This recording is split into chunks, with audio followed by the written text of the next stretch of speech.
مشاركة أكد السفير الفنلندي بالجزائر للتواجد في نسخة هذه السنة لمعرض الكتاب الدولي، حيث سيتواجد الكتاب الفنلندي في هذه المناسبة التي تقام كل سنة. On cherche toujours des activités et je voudrais remercier de l'Institut français ici que nous avons collaboré avec ce documentaire. Mais aussi, je voudrais mentionner que pour la prochaine édition du Salon international du livre algérien 2025, dans un mois, dans 5 semaines, il y aura aussi une présentation de Finlande avec l'Union européenne, une présentation de Finlande, 2 sujets, la littérature finlandaise et surtout la littérature des enfants, et aussi la fille de Mohamed Dib, Madame Laura Dib, sera ici pour raconter son père, Mohamed Dib, et sa relation avec la Finlande, et aussi peut-être quelques intérêts humanitaires, humains, entre son père Mohamed et la fille Laura. Alors, c'est en fait un documentaire historique qui raconte il y a 50 ans que les 35 pays européens ont signé ce qu'appelle acte final de Helsinki.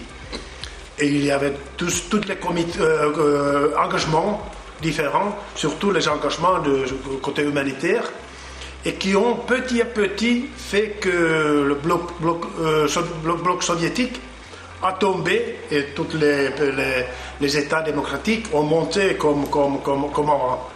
Alors, ça a pris 15 ans, de 75 jusqu'à 90, mais quand même, ça c'est quelque chose qui s'est passé.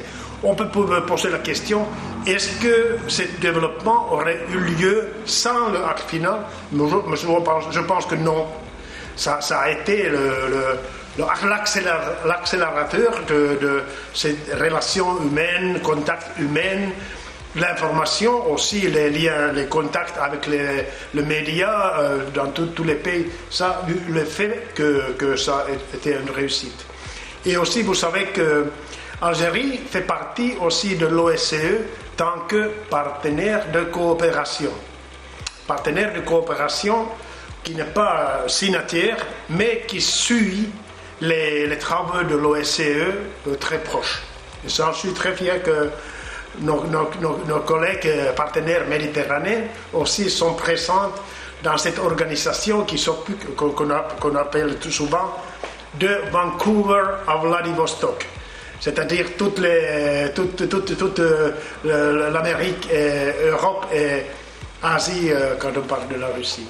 Ça, c'est grâce à l'Institut français, ça va être rediffusé avec les lycéens algériens. Il y aura 3 séances le 22 septembre. C'est l'Institut français qui a invité les lycées de suivre le documentaire et j'espère qu'il y a une animation après départ et tout ça et que je voudrais bien participer aussi.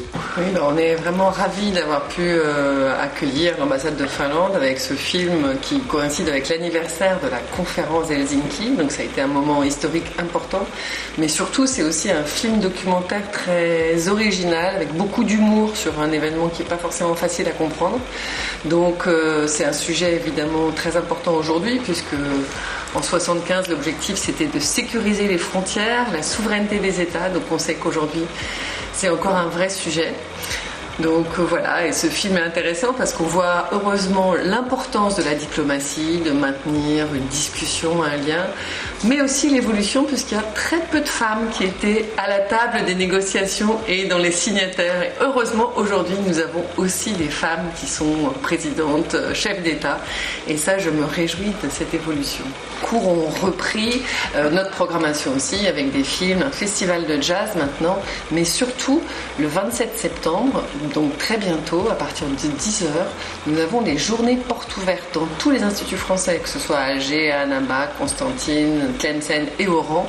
Et donc venez nombreux parce que vous pourrez découvrir justement tout ce qu'on peut proposer à tous les publics, des plus petits vers les plus grands, de ceux qui parlent pas très bien français et ceux qui parlent très bien français. Tout le monde est le bienvenu.